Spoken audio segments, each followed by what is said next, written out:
Kamano bende kuku mar duond bura mar Jubilee oyango mane en jatend migawo mar arita Fred Matiang'i kaka jalno madhi ting'o bandera margi e laro kom jatend piny e yiero mar 2027.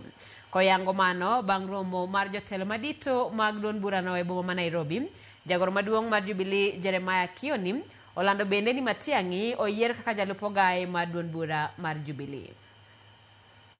As NEC also have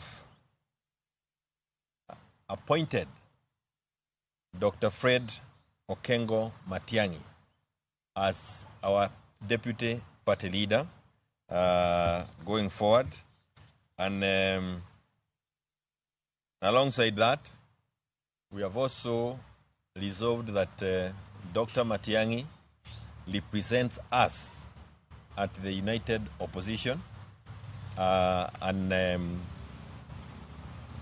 top of that, we also received formally his application to be the presidential candidate or Jubilee presidential candidate, and the NEC approved, resolved that he now carries the flag of Jubilee Party as our presidential candidate. And even as he goes to the United Opposition, he goes there in that capacity, and also representing our party leader or deputizing our party leader and actually being the face of our party